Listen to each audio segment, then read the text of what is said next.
Ground stop. After getting my shoes thoroughly examined, my laptop and smartphone swabbed for explosives, and then still getting randomly screened for extra security by two 30-somethings in poorly fitting TSA uniforms, I was rushing my way towards my gate at the far end of the concourse.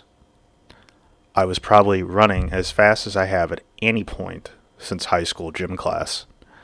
My adrenaline, mixed with muffled overhead announcements, blurs of huddled groups of people, and the dreamy glints of light streaming in from the windows, gave me a pseudo-psychedelic rush which vaguely reminded me of an all-instrumental Pink Floyd song. I checked in and barely made boarding. My heart was thunderstorming in my rib cage, and I was pouring sweat on the outside. I felt bad for whoever I was going to be seated next to, because I already knew I was a little ripe before I even got to O'Hare. But now I probably smelled worse than a post-game NFL locker room. I fumbled my way to my window seat, and fortunately the plane was probably at about 75 capacity, and my aisle was empty so far. I felt a grimy wetness as I finally sat down and started to catch my breath. My head finally stopped pounding to the same drum as my heart, and then I realized that Pink Floyd song I was thinking about was actually about a horrific plane crash.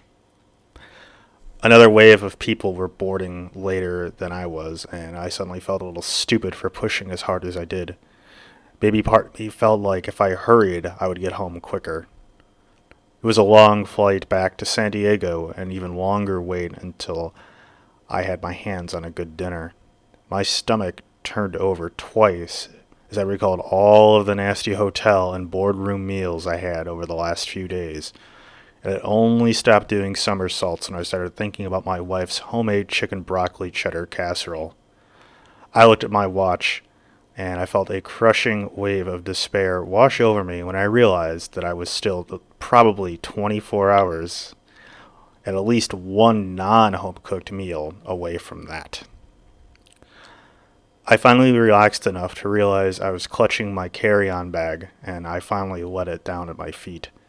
I buckled up, sealed my eyes, and prepared for an ear-popping takeoff. And that's when I met my new neighbor. He was about my age, somewhere in his late 40s or early 50s. He had a nasty scar on his left cheek that cut a jagged, glassy fissure through his salt and pepper stubble, dusting his otherwise smooth white skin. Our eyes finally met as he scrambled to take his seat and strap in. He flashed me a big smile as he reclined his seat and slapped his knee with his free hand. "Never gets any easier, does it?" he said, chuckling in a friendly manner, in a manner that suggested we were somehow long-lost friends or even relatives. "Let me guess, this isn't your first time. You barely made it, right? Right?"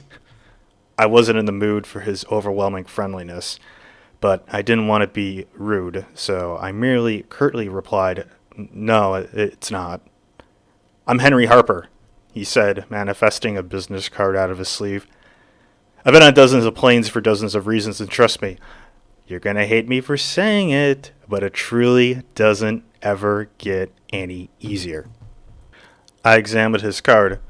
Mr. Harper was ex-military, ex-DoD analyst, and was now some kind of freelance security consultant and analyst. He also had a middle name or moniker of sorts in quotations. Henry the Hammer Harper. "The Hammer?" I asked him. "Yeah, that's what they used to call me in the service. It sounded cooler before Iron Man 2 came out, and now people think I'm some secondary villain who doesn't get enough screen time played by that nerd Sam Rockwell. Anyway, what's your name?" "Kevin Davis."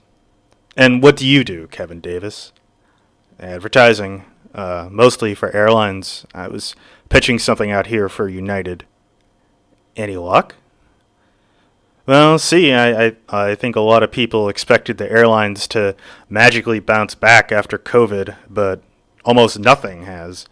People don't have any money to travel. There was never any stimulus for them, or the airlines for that matter, so a big ad campaign right now is a big gamble. Makes sense. Well, best of luck to you. What exactly do you do? I regretted asking him that, and it surprised me that he continued talking about it even through the flight safety briefing.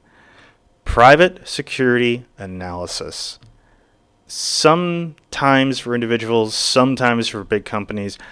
I'll tell you this, my best clients right now are people who never thought that they would buy and own a gun. They have these very distorted views of firearms, and it comes from years and years of hating them and bad political messaging on both sides about them.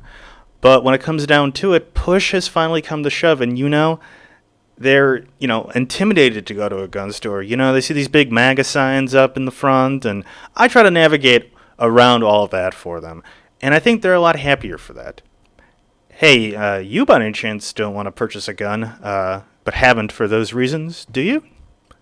Not right now. Thank you, though.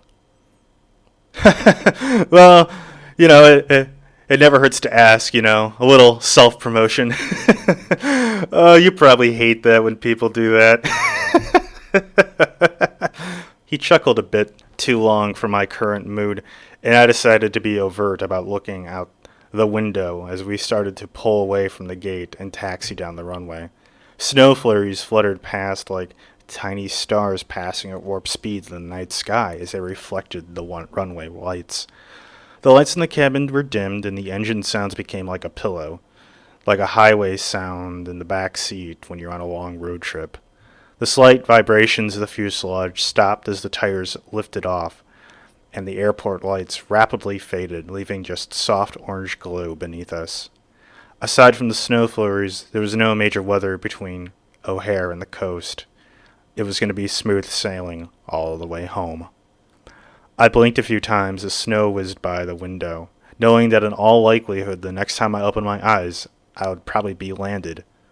In the distance, there were a number of strobes and red and green collision lights of planes lining up in flight paths to land at or exit O'Hare airspace.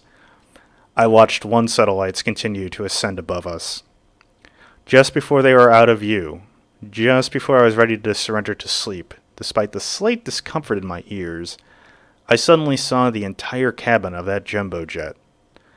I was watching a bright flare orange, bright enough it seemed to cast reddish-orangish rays out through all the windows before the entire plane disintegrated into a massive fireball, with the wings twirling down towards Earth like half-burned leaves from a fall bonfire. More than a few people in my plane let out a gasp or a loud string of swear words. I rubbed my eyes to verify what in fact I had just saw, and before the initial shock of that first plane exploding settled in, another bright flash, this time from the windows on the other side of the plane, elicited a stronger, more panicked response from the passengers. The seatbelt light, already on since we were in takeoff, flashed and dinged repeatedly as the captain of the aircraft took to the intercom and announced we were ordered back to O'Hare for an emergency landing. Harper leaned over me.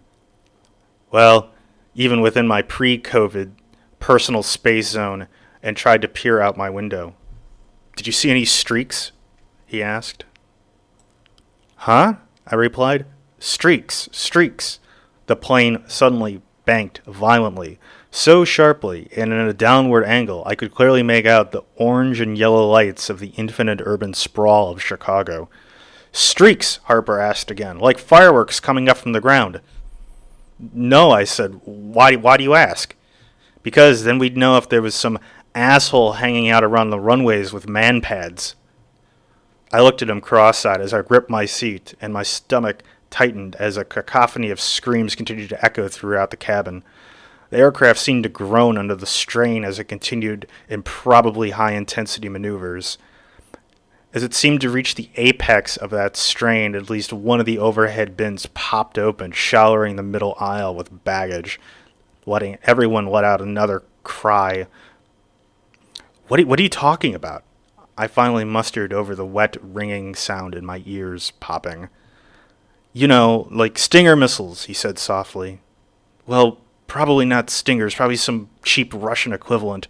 He rattled off a bunch of letter and number designations for shoulder-fired surface-to-air missiles as the 747 finally started to straighten out, but continued in a gut-wrenching, rapid descent. He said it might take 2 missiles to bring down a plane this big. As the plane made its final descent, I couldn't help but cringe at the thought of some ISIS dude standing in the back of a pickup truck with a bazooka just off the expressway trying to shoot us down. I finally told him no, that I didn't see any streaks. I told him that the whole plane seemed to flash brightly inside before it exploded. That would be a relatively big relief. Could be a mechanical issue.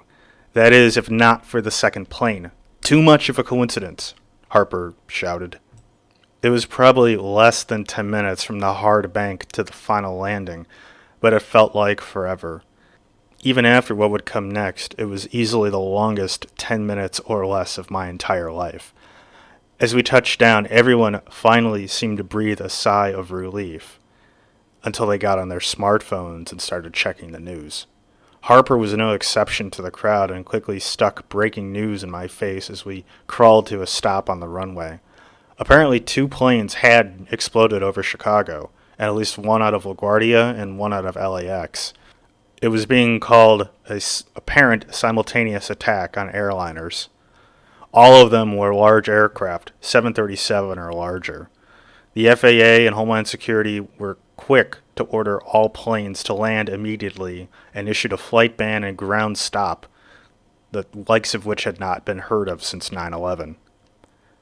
So what do you think it was? I don't know, Harper whispered back. I'd say it might be a B word. You know, the word you're not supposed to say on a plane, but I think we'd see the local authorities take more measures in that event. Like what kind of measures? I asked him. Well, jamming cell phones for one, in case they're being used as part of the triggering mechanism. And just like that, Harper's phone and all of the phones around us were suddenly disconnected. No internet, no signal on the network, all of the networks. The captain took to the intercom again for everyone to remain calm and remain in their seats. While Harper fiddled with his phone, my eyes remained glued to the outside of the aircraft. It was quickly apparent to me that we were not being taxied to the gate, but rather to a series of hangars on a completely different part of the airport. Red and blue flashing lights appeared in the distance as police and fire and rescue zoomed to meet this aircraft and a dozen other aircraft landing in the process of aborting a takeoff. The police and fire escort left my field of view, and they were replaced with dark green and tan military-style vehicles as the plane finally rolled to a stop outside of an empty open hangar where military with assault rifles and other officials gathered in hazmat and bomb squad suits. Motorized flight stairs approached all of the hatches and emergency doors of the aircraft on all sides. Military or maybe SWAT teams clad in body armor, heavy rifles, and gas masks rode the staircases. Within a matter of seconds, they breached the now fully illuminated cabin and took up positions in various sections of the aircraft.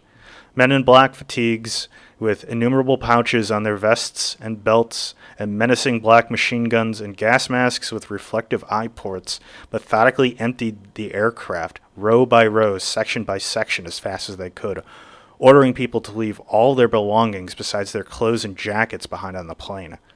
As Harper and I strode single file with the crowd from the warm jet into the cold night air, and then finally into a cavernous but well-lit hangar, 2 groups of military brought what I imagined to be bomb-sniffing dogs into the aircraft. Inside the hangar, the Homeland Security or military teams or whoever exactly they were positioned everyone as they were on the aircraft, starting with the cabin and co-pilots up front, first class, Harper and I, and the rest of business class, and so forth. Over the hum and dim of the floodlights overhead, a steady whimper traveled up and down the reassembled complement of the aircraft. Starting at the front and at the back of the passengers assembled, a group of persons in bright yellow plastic-hooded hazardous materials suits started to scan each person from neck to toe with some sort of probe connected to a smartphone. While this occurred, a second person snapped a picture of the person's eyes. As the security teams crept closer from the front and the back, I saw them pull one person out of their row and move them to a separate area of the hangar. My intense stare shifted from the teams doing the testing to Harper. Harper, who wouldn't shut the hell up before, was perfectly quiet when I could really have used some of his trademark unsolicited remarks right now. The Homeland Security troopers were constantly asking for quiet, calm, and patience over megaphones, and I think that's what kept Harper quiet. I kept tally of who was being pulled out of their seats. First, they pulled a light brown-skinned young man out, and then a short Caucasian woman with dyed hair, and moved them at gunpoint behind a makeshift medical examination tent set up in the back part of the hangar. 3 rows ahead of me now, apparently another scanner hit, this time on a young man who appeared to be Hispanic. The man resisted as they tried to escort him out of the row. The first officer struck him in the chest with the butt of his gun, and the others dragged him off to the medical area.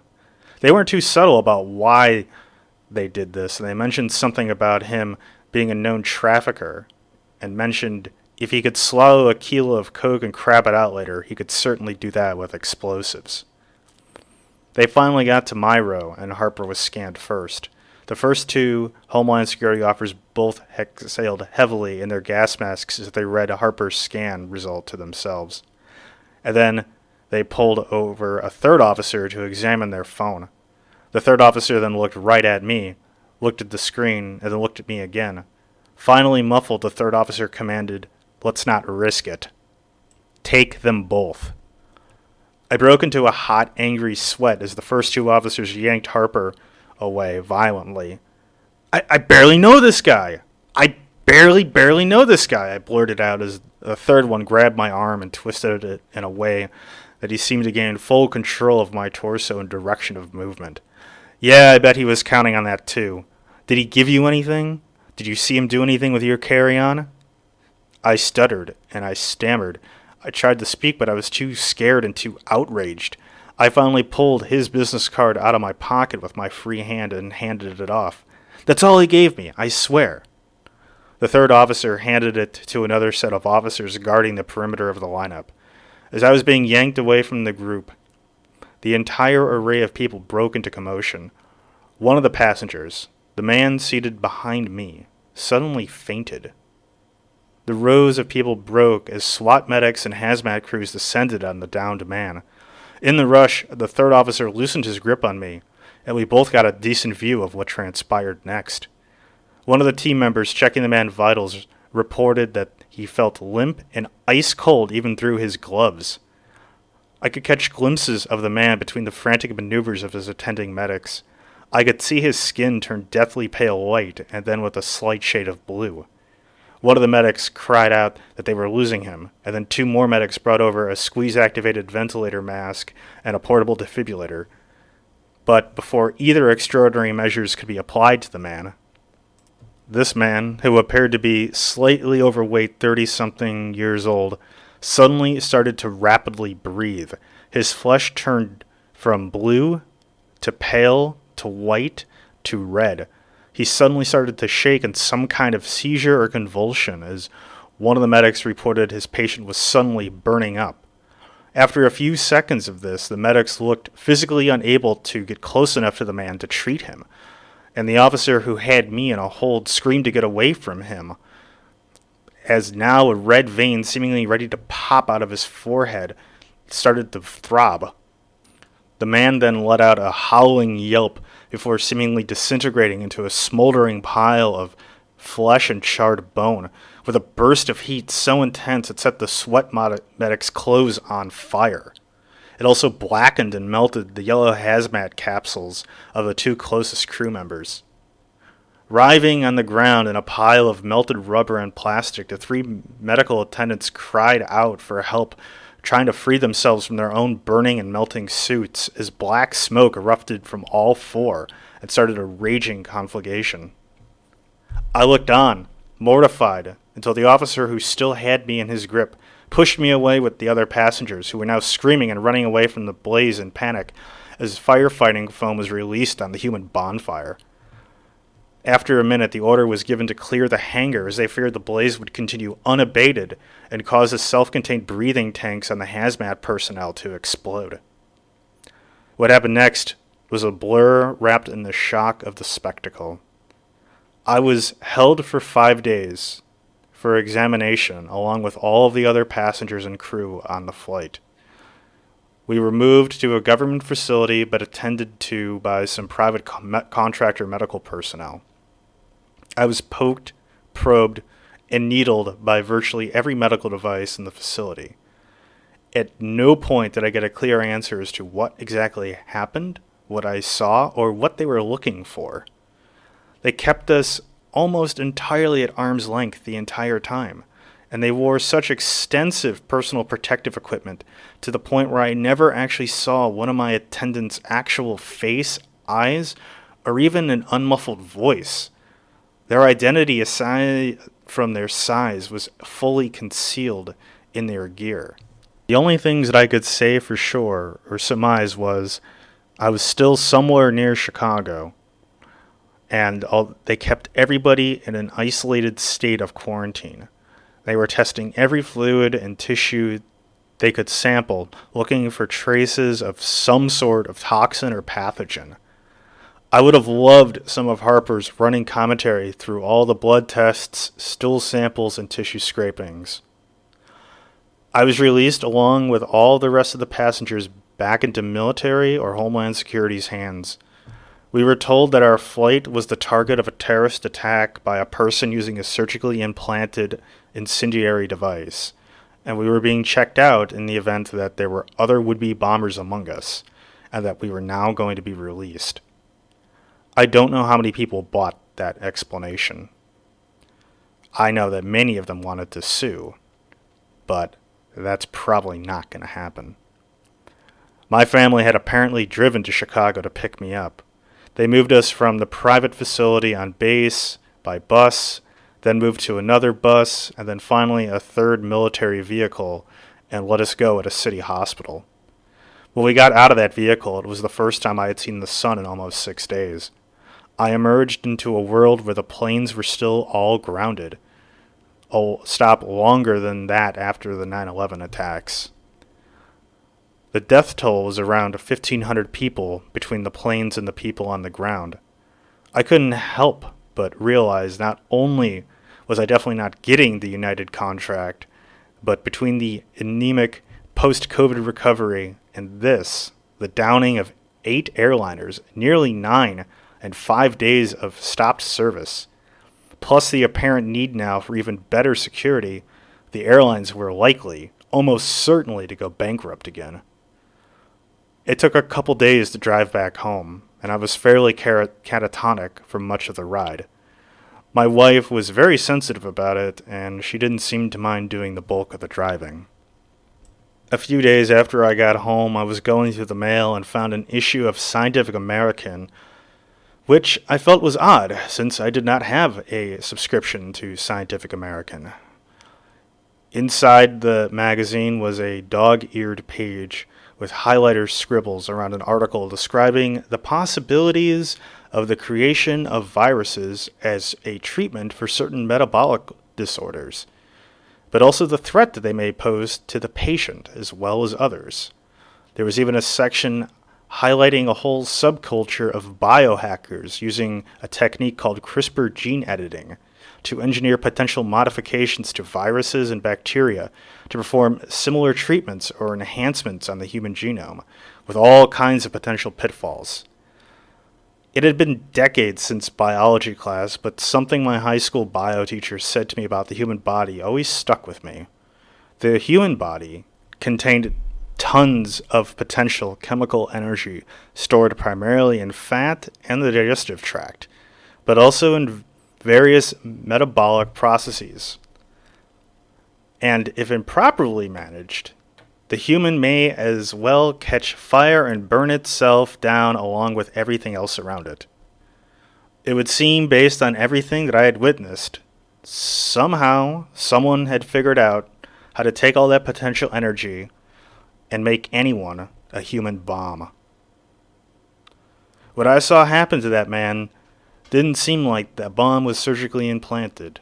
Between what I saw and what I had read, it seemed like the man's metabolism turned on his body, his fat, stomach acid, his every metabolic process into an incendiary device by feeding back on itself rapidly.